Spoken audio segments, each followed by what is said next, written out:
Today, I'm going to tell 3 very strange disappearance stories.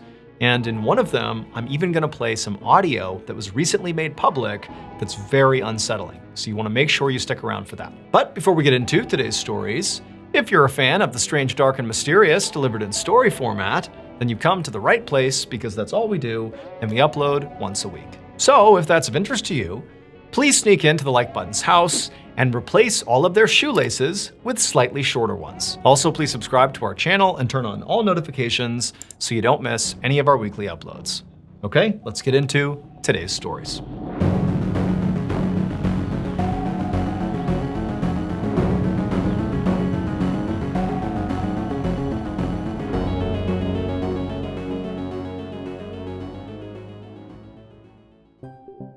At 8:30 p.m. on August 20th, 2010, a 76-year-old man named Zhang walked through the streets of New Taipei City, which is a major city in northern Taiwan.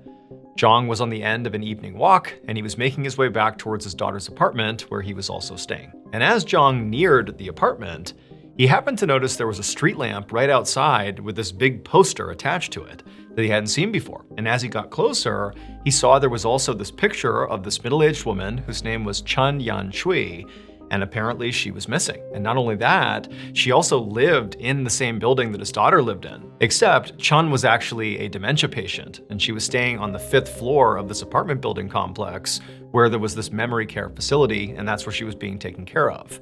And about a week earlier, she had gone out for an evening walk, this is what it said on the poster, and just not returned. And so since the week before, police had been out looking for her and her family and friends. They were putting these posters up, and it was clear, nobody had found her yet. Now, Zhang had never met this woman, but he sort of felt bad for her. And so he found himself staring at this picture and trying to memorize her face, in the off chance that he just saw her somewhere. He could report her to the authorities and hopefully get her rescued. And so after staring at the picture for a little bit longer and sort of feeling bad for this woman, Zhang turned and just continued inside the apartment building. And once he was in the apartment building, he made his way over to the elevator. He hit the up button and he waited, and then a moment later, there was a ding and the doors opened up. He stepped onto the elevator, he pressed the button, the doors closed, and then Zhang waited as he headed up to his daughter's apartment on the 7th floor. But as he was going up, he noticed he had accidentally hit the 6th floor, not the 7th floor. And right at that moment, he saw that he was reaching the 6th floor, and so the elevator car was slowing down. And so he just was like, oh, whoops, and he hit floor 7. But by the time he hit floor 7, the car had come to a stop on floor 6, and the doors were opening. Like it would need to reset. Doors open on 6, they close, and then he'd go to 7. Like this is no big deal. And so Zhang is just waiting, for these doors to open, shut, and go up one more floor. However, when the doors opened on floor 6, Zhang is looking straight out, and he could not believe what he saw, and he just began to scream. Around the same time this was happening, Zhang's daughter was finishing up her shift at work when she got a phone call, and she saw it was coming from her dad, and he rarely called her when she was at work. So this was sort of confusing and surprising, and so right away she picked it up and she answered, and immediately she hears her dad screaming incoherently. He's obviously terrified, and all Zhang's daughter can hear is that her dad is saying he's trapped in an elevator and he doesn't know what to do. And so, Zhang's daughter is getting scared just based on what her dad sounds like. She doesn't really know what's going on, but she told her dad, like, okay, I'll call the building. We'll get you some help. Like, stay calm. You're gonna be okay. But her dad just continued rambling and he was totally incoherent. And eventually, Zhang's daughter just said, okay, Dad, like, just hang tight. I'm gonna get you some help. And then she hung up, and then she immediately called her apartment building's administration and emergency services line and told them, hey, I think my dad is stuck on one of your elevator cars. He's really upset. Can you please help him? And after getting the emergency services to, get spun up into action to go save her dad, Zhang's daughter left work, hopped in her car, and began rushing home. It would take Zhang's daughter about 40 minutes to get back to her apartment. And by the time she got there, she fully expected her dad would be safely out of the elevator. I mean, he was obviously very upset, but she had called the building. They were on it. They were going to get him out. But when she went inside the lobby of the apartment building, she saw a crowd of police officers just standing there. She didn't see her dad anywhere. And before she could even ask any questions, she noticed one of the officers was on the phone. And clearly, just based on what was being said by this officer, he was talking to her father. Like, he was talking to somebody who was hysterical, and this officer was doing his best to try to calm him down and sort of talk him through what was happening. And so Zhang's daughter, like, immediately walks up to this officer and says, hey, I'm his daughter, the guy who's stuck in the elevator, I'm his daughter. What's going on? I would have figured he'd be out by now. Like, what's happened? At this point, one of the officers confirms that, this really is this man's daughter. And he pulls her aside and he explains to her that, yes, your dad is still in the elevator because we can't get him out. The reality is this is not a normal situation here. He's trapped in there, and really the only way for him to get out is for him to do something really specific. Like, us and the building staff, like, we can't do anything. He has to do this one really specific thing, and right now he's refusing to do it. He's too panicked, he's too scared, we're trying to calm him down, but it's not working. And so Zhang's daughter asked this officer, can you please explain to me what you're talking about? Like, what is this specific thing you want him to do? I don't get it. And at that point, the officer kind of composed himself and explained to the daughter, what was really going on inside of that elevator car. And after Zhang's daughter heard it, she was horrified, and she immediately understood why her dad was so upset and unwilling to do this one particular thing that would save him, but would be pretty awful. She got it, but she knew she would have to hop on the phone and convince her dad that he had to do it, like there was no other way. And so she walked over to the officer who was on the phone with her dad. She took the phone, and she began talking her dad through, what he really needed to do here. She basically gave him a pep talk and said, Dad, for me, you gotta find the strength and do this thing and get out of there. And sure enough, just a couple of minutes later, the elevator doors in the lobby chimed and opened up, and Zhang came stumbling out. He looked horrible, disheveled, but he was okay. And right away, police officers rushed towards him, but they bypassed him and went into the elevator and immediately surrounded something in the elevator car. It would turn out that missing woman, Chun Yan Chui, the woman who was on that poster that Zhang saw before he walked into the apartment building, well, she really had gone missing a week earlier on her evening walk. But everybody thought she got lost while she was on that walk because she was a dementia patient, and so, she had memory issues. But the reality was, she actually did come back to her apartment. However, when she got on the elevator, she actually made the same mistake that Zhang did. Now, she was not trying to get to the 7th floor, she was trying to get to the 5th floor, but she accidentally pressed the 6th floor. So up she goes, she gets to the 6th floor, the doors open up, she steps off the elevator car, and she's immediately completely confused. And for what it's worth, it didn't matter that she had dementia. Anybody who got off on the 6th floor would likely be confused if you had never been to this building before, because the 6th floor was actually a private residence. And the person who lived on that floor was so worried about people breaking into their private residence that they had installed a metal gate in front of the elevator doors. And so unless you had the key to get through this gate, when you got off on the 6th floor, you basically would step onto a little platform that basically is the hallway leading into the 6th floor, and then you'd be hit with the gate. And so that's exactly what happened to Chun. She got off on the 6th floor, maybe thinking this is the 5th floor. She stepped onto that, little narrow strip that you could actually stand on the 6th floor before you reached the gate.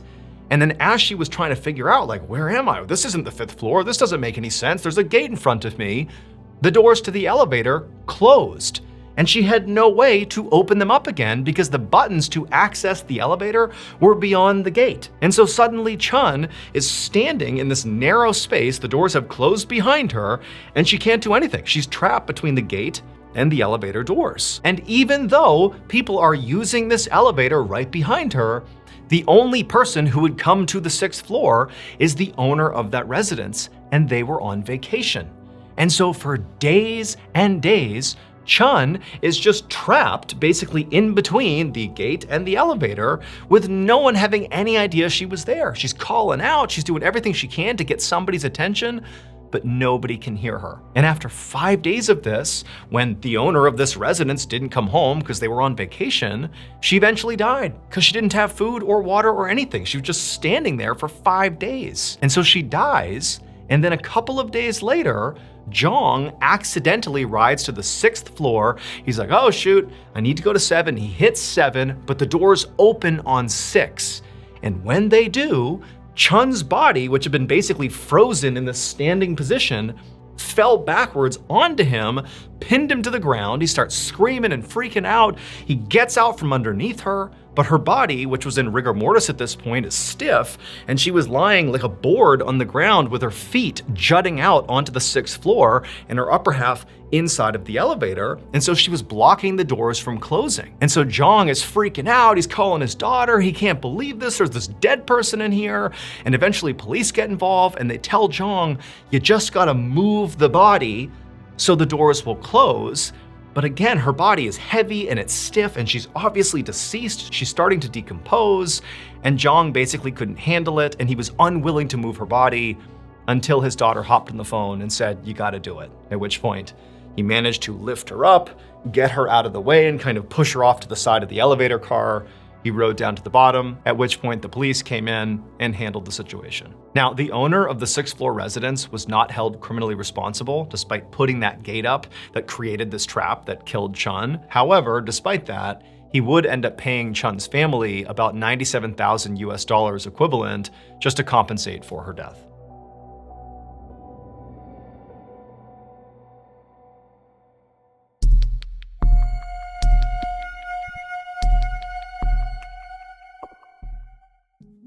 On the morning of August 18, 2018, a 41-year-old man named Vladimir Kostenko stepped out of a taxi onto a desolate road in the middle of the Alaskan wilderness, miles and miles from civilization. All he had with him were his cell phone, a solar-powered charger for his phone, and a backpack that contained some clothes and 5 pounds of oatmeal. Vladimir bent down and leaned into the taxi to pay the taxi driver, and as he was doing that, the driver looked up at him and just said, "Are you sure you want to do this?" And Vladimir just smiled and nodded and said, "Yep, I'm gonna be just fine. Don't worry about me." Now, the taxi driver did not really buy this and just looked at Vladimir like he was completely insane. But Vladimir wasn't shocked. I mean, this is kind of how everybody reacted to him when he told them about this trip he was doing into the wilderness. You know, when he had brought it up to his family the first time, they and all of their family friends had basically rallied together to try to stop Vladimir from going on this trip. It was way too dangerous. But Vladimir said, "Guys, I'm going. Like, you can't stop me. I'm doing this. It's important to me." And at that point, when, the family and friends knew they couldn't change his mind, they shifted and said, well, at least, bring a gun or bear spray or something to protect yourself. But Vladimir also refused that too. He said, "Nope, I don't need any of that because the only thing I need is God.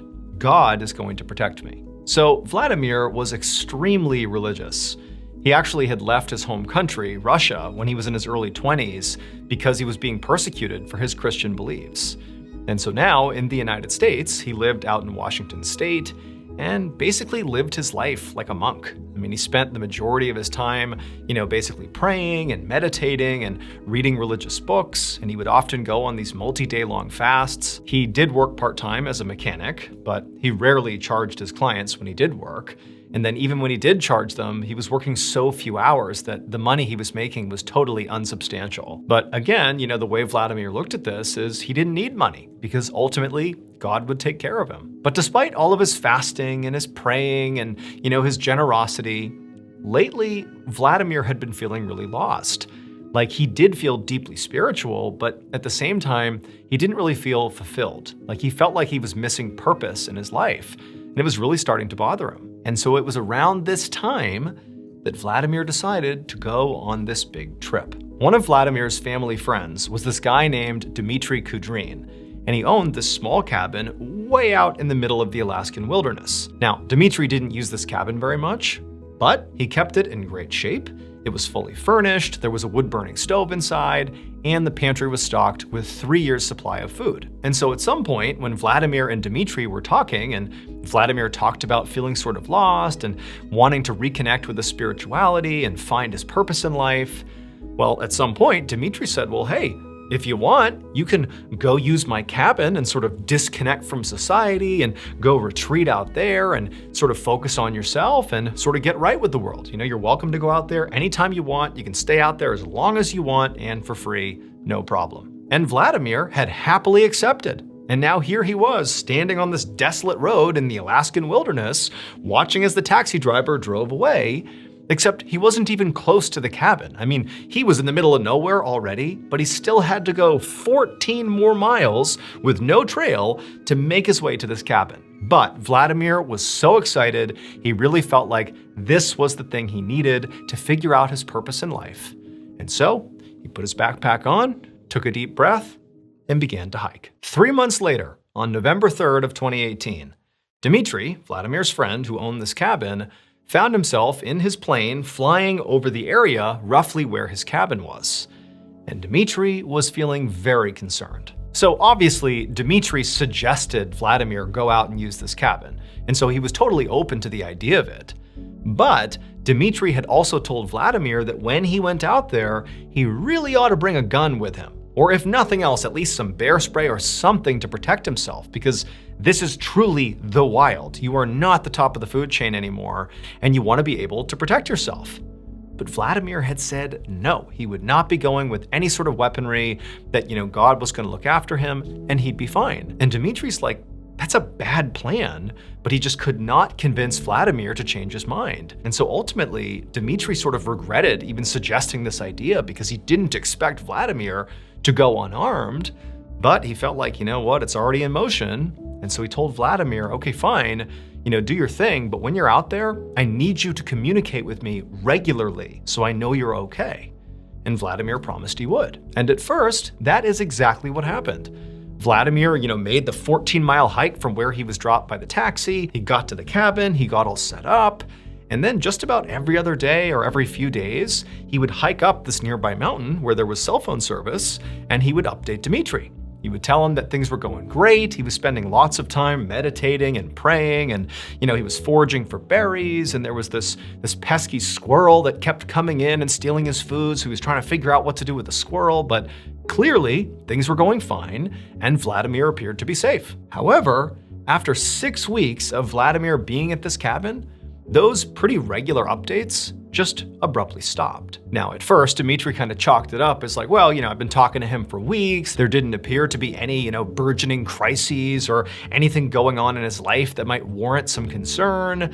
He's a capable guy, maybe because it's the Alaskan winter and Alaskan winters are notoriously dark. There's not a lot of sunlight. Maybe his solar-powered charger isn't working. He can't get enough sunlight, so he can't charge his phone. And so maybe that's what it is. He just can't contact me because his phone doesn't turn on. Basically, Dmitry was coming up with these sort of rationales for why he wasn't hearing from his friend. But as the days went on and Dmitry still didn't hear from Vladimir, he couldn't help but start to feel like something's wrong here. And so finally, in early November, when Dmitry still had not heard from Vladimir, it's been about a month since those text messages stopped, Dmitry decided to get into his plane and fly out over the area where this cabin was and literally look down and see if his friend was down there in the cabin. Also, this gave Dmitry the opportunity to put some supplies on the plane in these big buckets that he could literally throw out down to Vladimir to also restock him. So Dmitry is now in his plane and he's circling around the area where his cabin is. But this cabin is really small and it's sort of in this big sea of trees. I mean, there's nothing else for miles.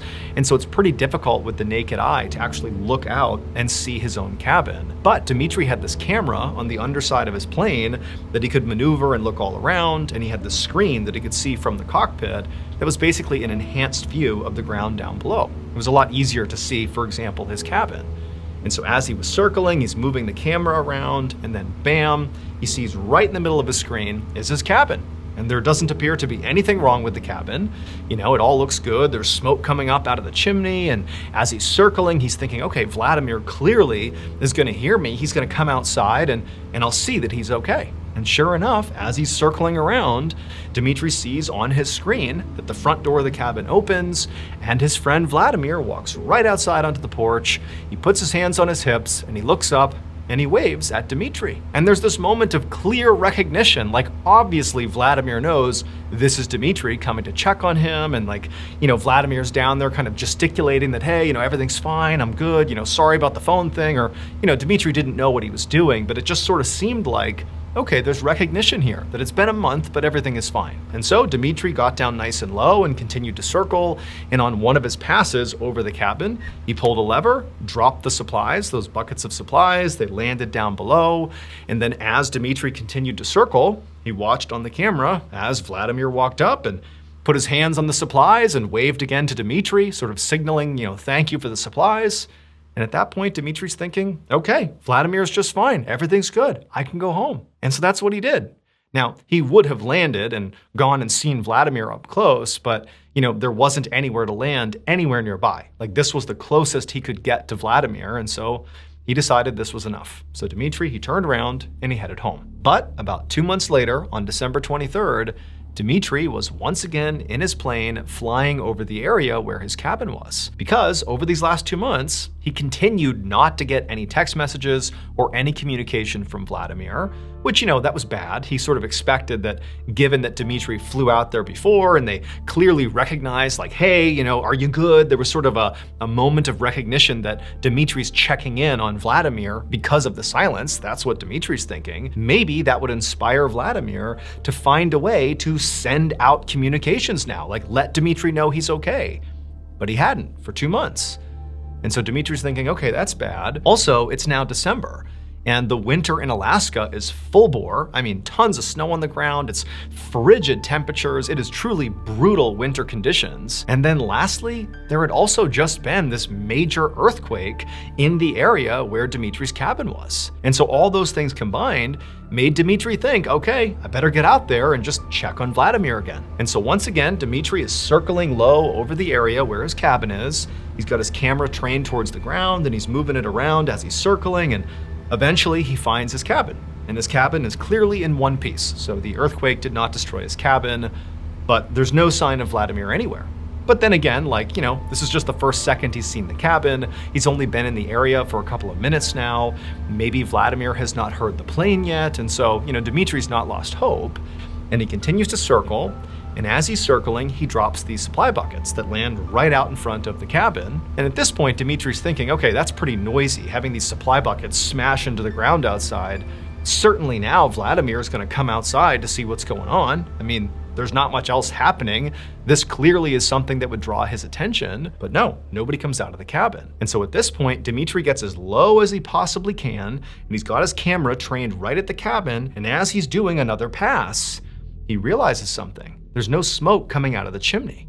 In fact, the top of the chimney is covered with snow, which means clearly no fire has been lit, at least not recently. And so Dmitri starts to panic. Like, if anybody was in that cabin right now without a fire lit, it would be so cold, they would likely freeze to death really quickly. Like, this is a crisis. What's going on with Vladimir? But Dmitri couldn't land anywhere nearby. Like, there was no way for him to really get down to this cabin. So he had to fly all the way to the nearest airport, and then once he touched down, he immediately contacted Alaska State Troopers to report his friend missing, because that was the only thing he could think to do. However, after Dmitri made this report, the state troopers didn't launch some huge search for Vladimir.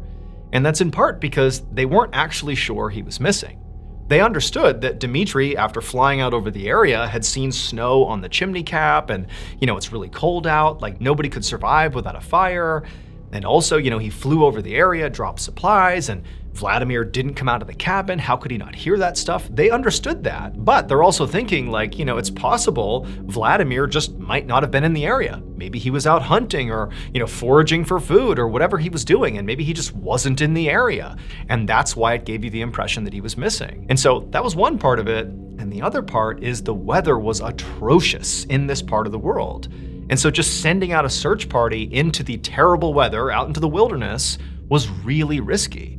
And so the troopers thought it just wasn't worth doing this big search. And so instead of launching a big search, the troopers told Dmitri that what they were going to do instead is just comb through airline records, local airline records, to see if maybe a Vladimir Kostenko had, taken off and flown out of the area. Maybe he didn't tell Dmitri and he just left. Maybe that's why he's not there. And this really frustrated Dmitri and the rest of Vladimir's family, because they're all looking at this as a true emergency. And they're thinking, there's no way he just hopped on a plane and flew out of here without telling anyone. And so finally, 3 days after filing this missing person report, Dmitry said, enough is enough. I'm gonna just take it into my own hands and go out there myself and see what's going on with Vladimir. So he chartered a private helicopter and he flew out to the cabin. And when he got there, he gets off the helicopter and he just scans the property.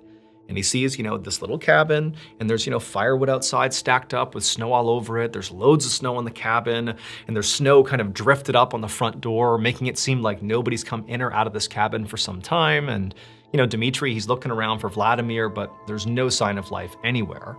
Dmitry calls out for Vladimir, but there's no response. And so, with some level of trepidation, Dmitry begins walking up towards his cabin. And when he gets close enough to the front door, he notices something weird. He sees that the front door of this cabin has clearly been boarded up from the outside.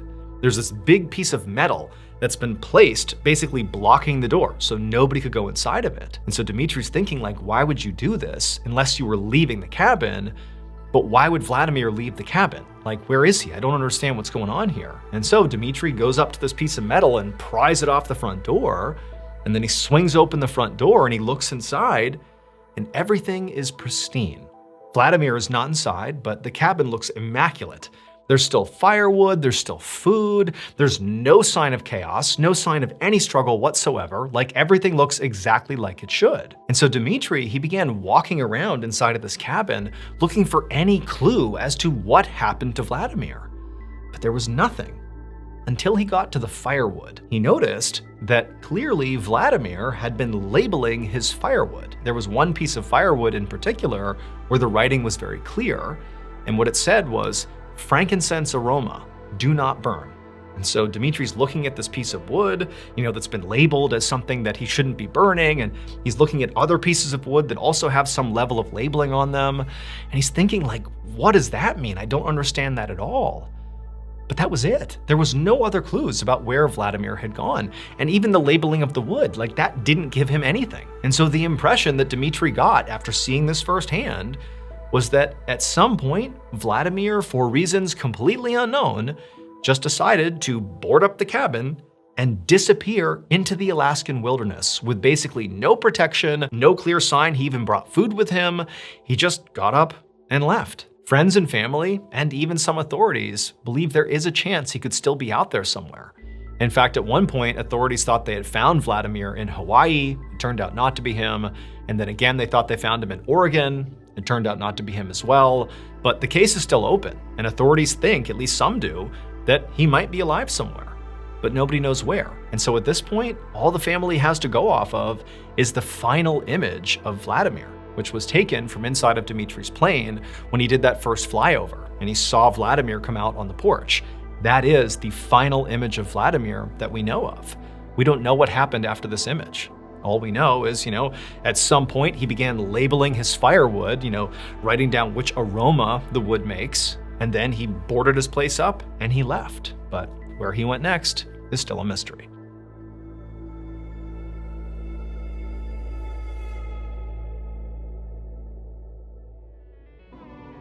In case you haven't heard yet, our newest graphic novel, Mr. Ballin Presents Where Nightmares Live, is available for pre-order right now. It contains another 9 heart-stopping, strange, dark, and mysterious stories, all based on real events. This was a passion project. It took a lot of time, a lot of people involved, from the artwork to the storytelling. I mean, this is a beautiful piece to add to your collection, so you gotta check it out. The book comes out on September 30th, but again, you can pre-order your copy at book.ballinstudios.com, or you can click the link in the description below. There are a limited number of hand-signed copies available, but those are gonna sell out very quickly. So please pre-order today, because remember, your nightmares are waiting.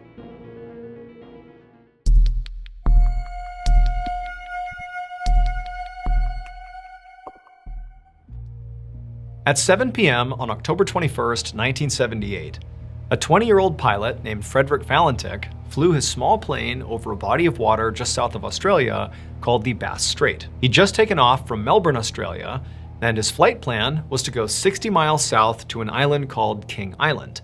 And he was really excited about this flight. Not so much about where he was going, but because this represented the first time he'd actually be flying by himself at night. So Frederick had always dreamed of becoming a pilot, but the journey to actually becoming one had been really difficult. He had applied twice, actually, to the Royal Australian Air Force, but unfortunately he could not meet their requirements.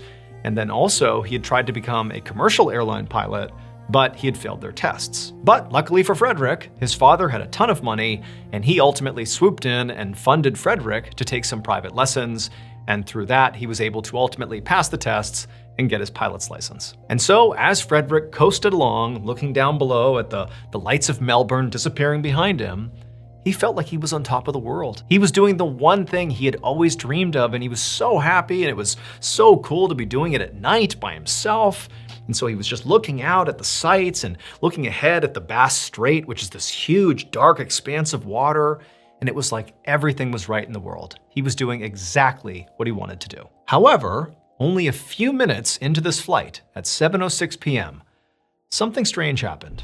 As Frederick was flying along, he suddenly became aware of a light coming from somewhere behind him. Remember, it's nighttime, so it's totally dark where he is, and he's flying over a body of water, so he's kind of like in this void of darkness. And so any lights are really gonna illuminate the cockpit. And so he sees this light, he turns around, and maybe 3,000 or 4,000 feet behind him, he sees what looks like a plane. That is the source of the light. And right away, Frederick's thinking that is both surprising and also potentially very problematic, because he knew from his training that that was far too close to be to another plane. And so the only explanation was either that pilot was off course or Frederick was off course.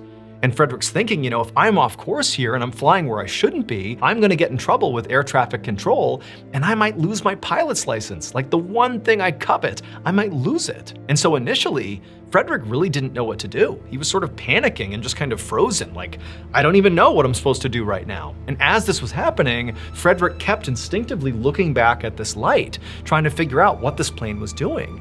And every time he would turn around over the course of just a few seconds, it was very obvious that this light, this other plane, was gaining on him. And so Frederick starts to worry, like, this is not just about maybe getting in trouble or not. This plane might crash into me. Look how fast they're going. Like, what do I do? And so Frederick, at this point, he double-checked that he was on course, and based on his instruments and what he had been doing, he really felt like he was on course here. And he just thinks, you know what, the best thing I can do here is just call air traffic control. So he grabs the radio and he gets a hold of Melbourne Air Traffic Control and he says, hey, there's this plane that is like right behind me. They're gaining on me. I'm worried they're gonna crash into me. Do I need to deviate? Like, what's going on here? And the air traffic controller very calmly says, okay, let me check the radar. Let me check the schedules. And so Frederick, the whole time he's waiting for a response, he's looking over his shoulder and still this light is gaining on him. It's getting closer and closer. And then finally the controller gets back on the radio and they tell Frederick, there is no other aircraft anywhere near you. Like, there's nothing over the Bass Strait. You are completely alone. But Frederick couldn't believe this because by now, the light, the aircraft that was right behind him, has gotten right behind his. It's basically right on his tail. And Frederick is now completely panicked and he's getting ready to try to explain, like, no, wait a minute, like, there's gotta be a better explanation here. There's something right here.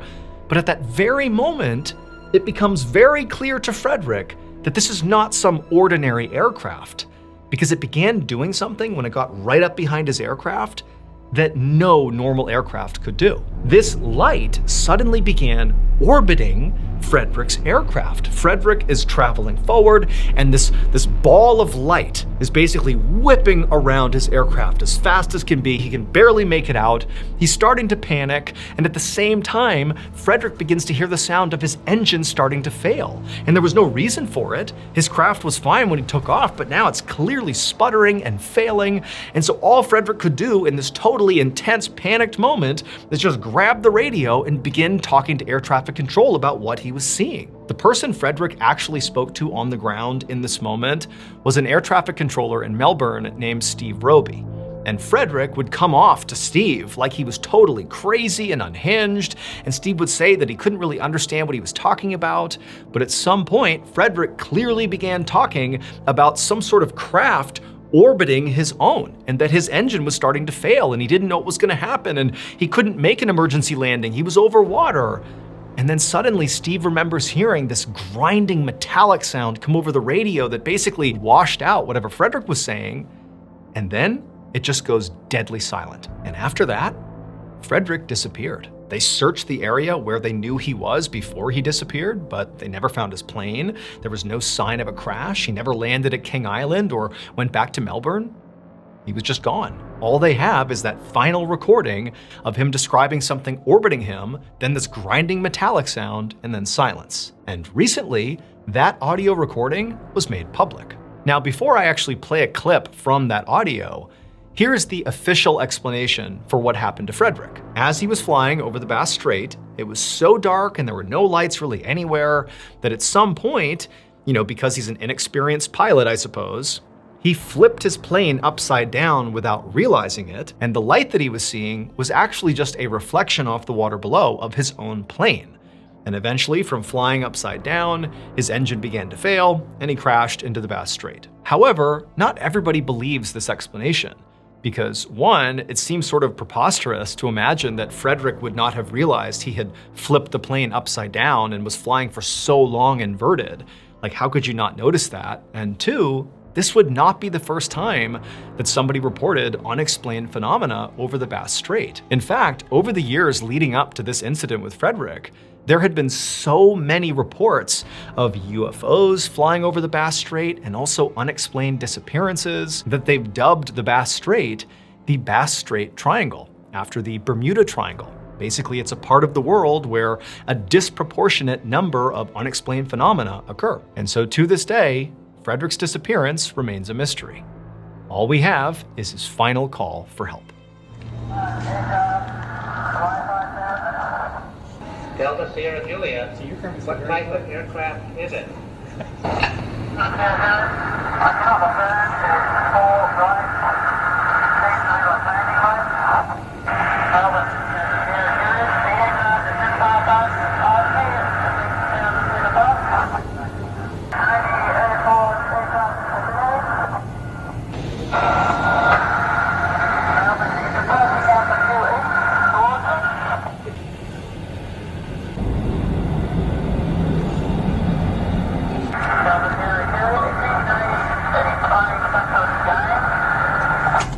That was deleted from the press accounts for some reason.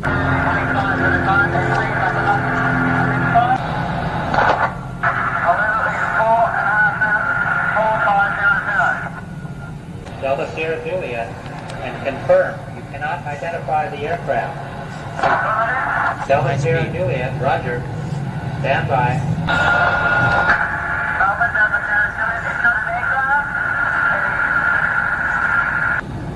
Can you describe the aircraft?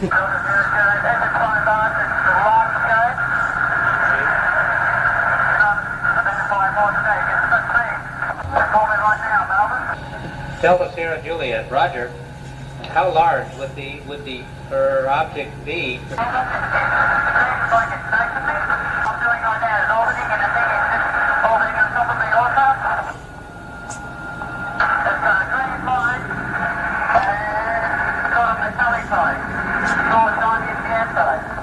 Delta Sierra Juliet.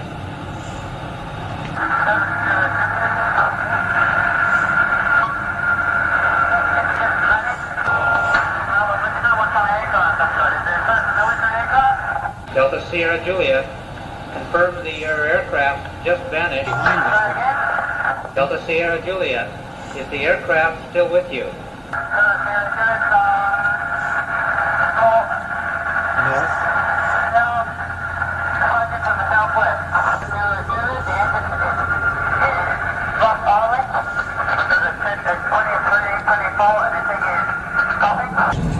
Delta Sierra Juliet, roger.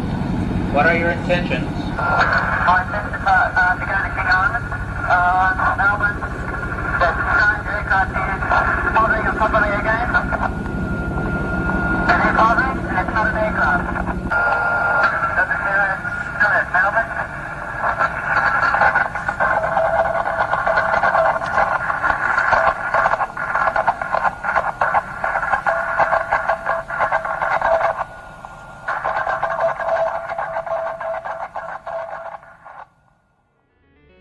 thank you so much for watching.